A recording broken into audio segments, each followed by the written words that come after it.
Good morning, challengers. Welcome to week 2 of Insanity Max30.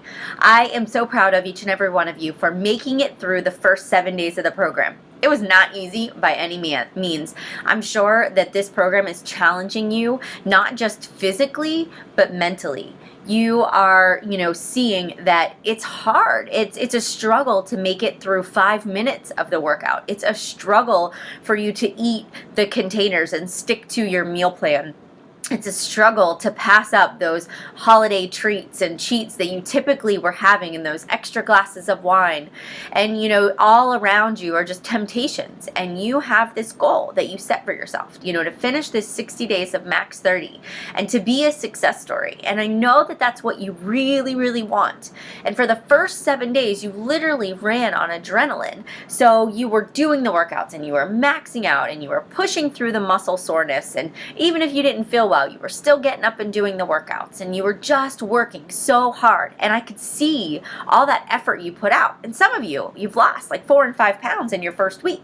And not everybody's like that. So that's, I would say an average is probably 2 pounds a week, and everybody will kind of level off about the same. And it'll just be more or less based on the amount of weight you have to lose. And also on how strict you are with your nutrition, because that really is the key to your success. So as we go into week 2, a couple of things that I want you to think about.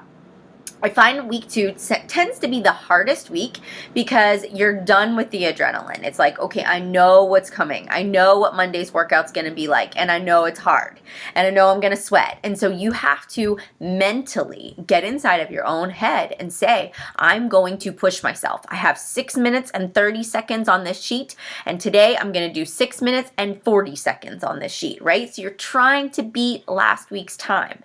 And then every time you max out, you take your water break and you jump back in. We don't turn off the DVD, you don't quit, you can go between modified and regular, but your focus is to challenge yourself when you feel like you're dogging it, to get inside your own head and say, no, if you want the best results possible, you have to dig as deep as you can and really push yourself to the max. So on Tuesday, on Wednesday, and Thursday of this week, when you're saying to yourself, man, I'm just tired, it would be so easy to quit, I want you to remember why you started. I do not want this to be another program that collects dust on your shelf. I will not have it. If I could jump through this computer screen right now and tell you I believe in you, that's exactly what I would do. You can do this. If I can do it, so can you. But it takes willpower. So the next most important thing is it's the holidays this week. So we've got a lot of things going on. Plan it out. I think I've spent the last 24 hours thinking about what my strategy was going to be. I think I've talked to my husband 3 times about it. I said, I think it's going to be weird if I take my own salad and my own, steamed beans to our Christmas dinner because I know there will be not one thing there that I can eat. I've already thought about that I'm going to work out on Christmas Eve and Christmas Day because I don't care. I get up and work out. I don't need to have a rest day because it's Christmas. I can still work out. It's no big deal. I'm going to drink my shake. I'm still going to have healthy snacks. I'm going to still eat, my 4 to 5 small meals a day. And it's just one of them is going to be Christmas dinner. And I might have a little extra sodium. And for me, I'm at the last week and it's the coach test group. So I'm trying to be 100% spot on. But if you're trying to just have balance, practice the 80-20 rule. Maybe Christmas Day is your favorite meal. Then splurge. Have a red container of something you wouldn't typically eat or have a yellow of a dessert. But keep your nutrition in check. And then when you go home on Christmas Day or Christmas Eve, I want you to mark down how many boxes of each that you had. I want you to keep track of that so you know how over you really went.